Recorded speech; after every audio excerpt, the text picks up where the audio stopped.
आज हम एक केस के बारे में डिस्कशन करने वाले हैं। ये case Tamil Nadu governor R N. Ravi और तमिलनाडु सरकार यानी सीएम एम.के. स्टालिन के बीच लंबा विवाद था। दरअसल विवाद का मुद्दा था गवर्नर का स्टेट लेजिस्लेचर द्वारा पास किए गए बिल पर देर से या बिल्कुल भी डिसीजन न लेना, जो कि एक प्रकार का पॉकेट वीटो था। तो आइए समझने की कोशिश करते हैं इस केस को पूरी डिटेल्ड में। नमस्कार दोस्तों, 13 जनवरी 2020 से 28 अप्रैल 2023 के बीच तमिलनाडु लेजिस्लेटिव असेंबली ने 12 बिल पास किए थे, जिन्हें गवर्नर के पास आर्टिकल 200 के तहत भेजा गया था। आइए देखते हैं आर्टिकल 200 क्या कहता है। Article 200 of the Indian constitution के तहत राज्यपाल के पास 3 ऑप्शंस होते हैं। पहला, बिल को मंजूरी दे सकता है जिससे कि वो कानून यानी एक्ट बन जाएगा। दूसरा, बिल को वापस भेज सकता है, वह भी सुझाव के साथ या फिर रिकंसिडरेशन के लिए। और तीसरा, राष्ट्रपति के पास भेज सकता है।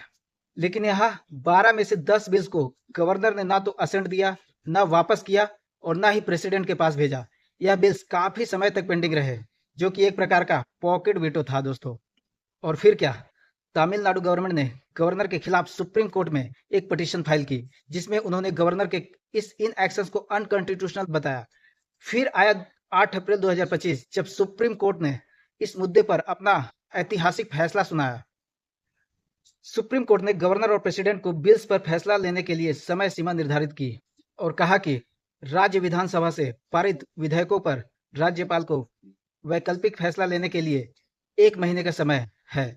और अगर बिल्स को राष्ट्रपति के पास भेजा जाता है तो इसके लिए राष्ट्रपति के पास 3 महीने का समय सीमा तय की जाती है। लेकिन इंपॉर्टेंट बात तो यह है कि क्या सुप्रीम कोर्ट इस तरह से राष्ट्रपति को ऑर्डर दे सकता है क्या, जबकि एक डेमोक्रेटिक कंट्री में जनता के द्वारा चुनी हुई सरकार ही सबसे अहम होती है।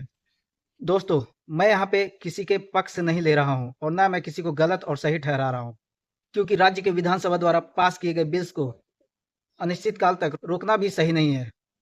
और आपकी जानकारी के लिए बता दूं कि सुप्रीम कोर्ट ने article 142 of the Indian constitution के तहत ऐतिहासिक फैसला सुनाया था। दोस्तों, आर्टिकल 142 सुप्रीम कोर्ट को एम्पावर्स करता है पास करने के लिए किसी भी ऑर्डर को, जो कि सिक्योर करता है कंप्लीट जस्टिस को, भले इसके लिए एग्जिस्टिंग लॉ से परे जाने की आवश्यकता हो। यह एक तरह का एक्स्ट्रा ऑर्डिनरी पावर है।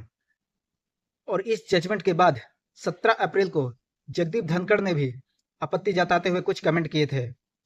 फिर आया 15 मई 2025, जब देश के राष्ट्रपति द्रौपदी मुर्मू ने भी सुप्रीम कोर्ट से आर्टिकल 143 को यूज करते हुए एडवाइजरी ओपिनियन मांगी, जिसमें 14 सवाल पूछे गए, जिसमें से एक सवाल यह भी था कि क्या जुडिशियल ऑर्डर से राष्ट्रपति के लिए समय सीमा लगाई जा सकती है, जबकि कॉन्स्टिट्यूशन के आर्टिकल 201 में ऐसी कोई भी सीमा नहीं है। दोस्तों, अब इस मुद्दे पर आपकी क्या राय है, हमें कमेंट बॉक्स में जरूर बताएं और वीडियो पसंद आए तो एक लाइक जरूर करें।